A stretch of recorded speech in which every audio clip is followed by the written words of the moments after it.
Good morning everyone. This is Varsha Patare. Welcome to Raghuvansh Convent School. Class 8 Hindi chapter है आपका 7। क्या निराश हुआ जाए। चैप्टर का क्या नाम है? क्या निराश हुआ जाए। इसके लेखक हैं हजारी प्रसाद द्विवेदी जी। ठीक, देखिए, मेरा मन कभी कभी बैठ जाता है। लेखक जो चैप्टर लिख रहा है वो क्या बोल रहे हैं? मेरा मन कभी कभी बैठ जाता है। समाचार पत्रों में ठगी, डकैती, चोरी, तस्करी और भ्रष्टाचार के समाचार भरे रहते हैं। जो समाचार पत्र आते हैं, अपने पास पेपर आता है, उसमें न्यूज़ में क्या है? ज़्यादातर तो चोरी, तस्करी, मतलब इसका सामान इधर से उधर करना और डकैती, ऐसे भ्रष्टाचार, जैसे भ्रष्टाचार के जितने भी समाचार है उससे भरा रहता है। आरोप प्रत्यारोप का कुछ ऐसा वातावरण बन गया है कि लगता है देश में कोई ईमानदार आदमी नहीं रह गया है। हर व्यक्ति संदेह की दृष्टि से देखा जा रहा है। जो जितना ही ऊंचे पद पर है उनमें उतने ही अधिक दोष दिखाए जाते हैं। जो जितना ऊंचे पद पर है, जितना ऊंचा उसका ओहदा है, तो वो ही सबसे ज़्यादा वो भ्रष्टाचार है, वो बहुत बड़ा भ्रष्टाचार होता है, भ्रष्टाचारी होता है। एक बहुत बड़े आदमी ने मुझसे एक बार कहा था कि इस समय सुखी वही है जो कुछ नहीं कहता। मतलब जो कुछ भी नहीं करता ना कहता, वही इस समय बहुत ज़्यादा सुखी है। जो कुछ भी करेगा उसमें लोग दोष खोजने लगेंगे। अगर वो कुछ भी करता है तो उसमें क्या करेंगे? लोग दोष ढूंढने लगते हैं। दोष किसमें नहीं होते? यही कारण है कि हर आदमी दोषी अधिक दिख रहा है। तो वो क्या बोलता है कि यही कारण है कि हर व्यक्ति, हर आदमी दोषी अधिक दिखाई देता है और उसमें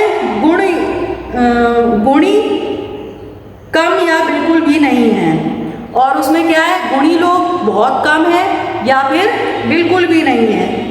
स्थिति अगर ऐसी है तो निश्चित ही चिंता का विषय है। अगर ऐसी स्थिति है हमारे समाज में, हमारे देश में, तो ये बहुत ही चिंता की समस्या है, चिंता का विषय है। क्या यही भारतवर्ष है जिसका सपना तिलक और गांधी जी ने देखा था? कवि क्या बोलता है? क्या यही इसी भारतवर्ष का सपना तिलक थे और गांधी जी थे, उन्होंने देखा था? रविंद्रनाथ ठाकुर और मदन मोहन मालवीय का महान संस्कृति सभ्य भारतवर्ष किस अतीत के गैरव्य में डूब गया है। अब वो क्या कह रहे हैं? ये इन लोगों का जो सपना था, जो ये देख रहे थे कि भारतवर्ष में जो संस्कृति है, सभ्यता है हमारी, सभ्य भारत बनेगा आगे जाके, तो इनका सपना कहाँ चला गया?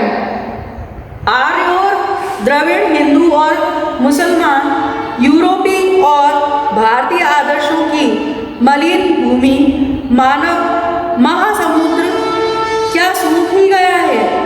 अब देखिए वो क्या बोल रहे हैं? आर्यों, द्रविड़ों, जो आर्य लोग थे, हिंदू लोग थे और हिंदू थे, हिंदू धर्म को मानने वाले थे, और मुसलमान, यूरोपीय, ये सब भारतीय आदर्शों की मलिन भूमि, मानव महासमुद्र क्या सूख गया है। जहाँ पर इतने लोग, इतने सारे धर्म के लोग एक साथ रहते थे और सभ्यता और संस्कृति को, भारत की जो सभ्यता और संस्कृति है उसको आगे बढ़ाते थे। क्या अब इन लोगों का महासमुद्र माने ये जब सब साथ में रहते हैं और सारे लोग एक साथ रहते हैं, उसको बोला गया है महासमुद्र। तो ये इन सब का जो महासमुद्र है, इन सब की जो एकता है, वो क्या अब खंडित हो गई है। मेरा मन कहता है ऐसा हो नहीं सकता। हमारे महान मनुष्यों के सपनों का भारत है और रहेगा। अब वो क्या बोल रहा है लेखक? कि जो मेरा मन ऐसा कह रहा है कि जो मैं सोच रहा हूँ ये सब गलत है, ऐसा कभी हो ही नहीं सकता। उन्होंने जो महान, जो हमारे महान नायक रहे हैं, मनीषी रहे हैं, उनका जो सपना है वो कभी भी टूट नहीं सकता महान भारत का। यह सही है कि इन दिनों कुछ ऐसा माहौल बना है कि ईमानदारी से मेहनत करके जीविका चलाने वाले